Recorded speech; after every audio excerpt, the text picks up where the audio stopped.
संसारिका रेसिपीजवर तुमचं मनापासून खूप खूप स्वागत। आणि आज आपण बघणार आहोत झटपट बाजरीची खिचडी कशी तयार करायची। थंडीसाठी खूप छान ऑप्शन आहे, नक्की घरी ट्राय करून बघा।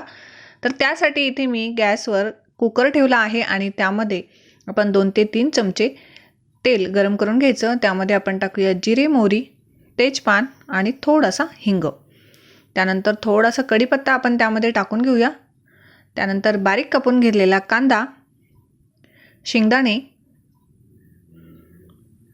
त्यानंतर गाजर, टोमॅटो आणि मटार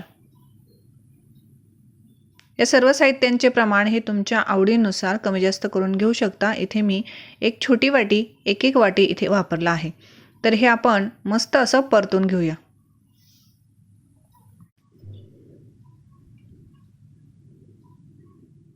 हे परतून झाल्यानंतर त्यामध्ये आपण टाकणार आहोत किसून घेतलेलं आलं आणि ठेचून घेतलेला थोडासा लसूण। तर हे सुद्धा आपण छान असं परतून घ्यायचं आहे। खूप झटपट आणि मस्त होणारी रेसिपी आहे थंडीमध्ये, तर तुम्ही नक्की घरी ट्राय करून बघायला पाहिजे।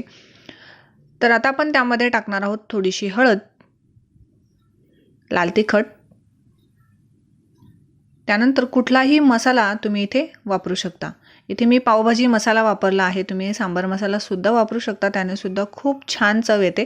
त्यानंतर पाव चमचा घरगुती मसाला। तर हे पुन्हा आपण छान असं मिक्स करून घ्यायचं आहे। यामध्ये भरपूर भाज्या जातात आणि वेगवेगळी कडधान्य सुद्धा जातात, तर तुम्ही नक्की घरी ट्राय करून बघा। तर इथे मी घेतलं आहे मिक्सरचं भांडं आणि त्यामध्ये आपण टाकणार आहोत बाजरी। तर 2 वाट्या छोट्या वाट्या इथे मी बाजरी घेतली आहे। गावरान बाजरी वापरा, ती तुम्ही सुरुवातीला मिक्सरला फिरून घेतली तरी चालेल, कारण बाजरी ही लवकर बारीक होत नाही। त्यानंतर 1 कप आपण इथे तांदूळ वापरला आहे, तुम्ही कुठलाही तांदूळ इथे वापरू शकता। त्यानंतर 1 कप आपण इथे मुगाची डाळ वापरली आहे। आता आपण हे मिक्सरला थोडंसं जाडसर असं वाटून घ्यायचं आहे। तर मिक्सर ऑन ऑफ करत आपण हे वाटून घ्यायचं आहे। तुम्ही बघू शकता अशा पद्धतीचं डाळ बाजरीचे आणि तांदळाचे 2 तुकडे झाले पाहिजे इतपत आपल्याला ते बारीक करून घ्यायचं आहे। आणि ते मिश्रण आपण एका वाटीमध्ये मोजून घेऊया आणि त्याच वाटीने आपण पाणी सुद्धा मोजून घेणार आहोत। तर हे मिश्रण आपण यामध्ये टाकून घ्यायचं आहे।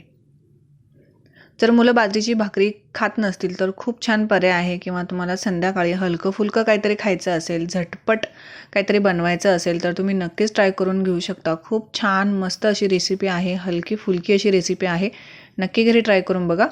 आता आपण त्यामध्ये टाकणार आहोत पाणी। तर पाण्याचं प्रमाण हे तुमच्या आवडीनुसार तुम्ही कमी जास्त करून घेऊ शकता। तर इथे 1 वाटी आपण सर्व मिश्रण वापरलं होतं, तर त्यासाठी आपण कमीत कमी 4 ते 4.5 वाट्या पाणी घ्यायचं आहे। हे थोडंसं पातळसरच छान वाटतं, म्हणून थोडंसं पाण्याचा वापर मी इथे जास्त केला आहे। जर तुम्हाला थोडंसं घट्टसर हवं असेल तर 1 वाटी पाणी तुम्ही कमी घातलं तरी चालणार आहे।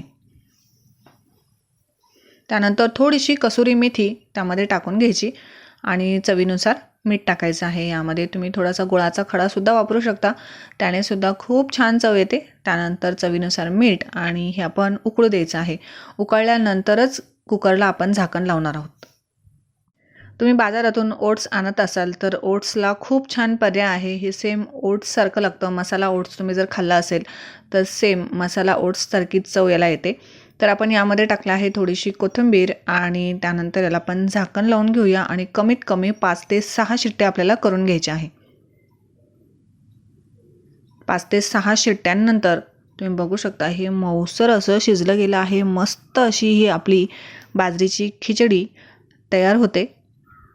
ही थंड झाल्यानंतर घट्ट होते, म्हणून पाण्याचं प्रमाण हे तुम्ही मी सांगितल्याप्रमाणेच ठेवा, म्हणजे तुमची खिचडी ही मस्त होईल। त्यानंतर आपण छोटीशी फोडणी तयार करून घेणार आहोत। तर इथे मी घेतलं आहे तेल आणि त्यामध्ये आपण टाकूया जिरे, मोहरी, थोडीसा हिंग आणि ठेचून घेतलेला लसूण। त्यानंतर अगदी थोडंसं आपण त्यामध्ये लाल तिखट वापरूया आणि ही फोडणी आपण आपल्या खिचडीवर घालणार आहोत। तर मस्त अशी टाकून घेऊया। तर तुम्ही बघू शकता मस्त अशी आपली मसाला खिचडी रेडी झाली आहे। तर नक्की घरी ट्राय करून बघा आणि चॅनलला सबस्क्राईब केलं नसेल तर चॅनलला सबस्क्राईब करा, लाईक करा, शेअर करा, आवडल्यास कमेंट करा। व्हिडिओ बघितल्याबद्दल थँक्यू।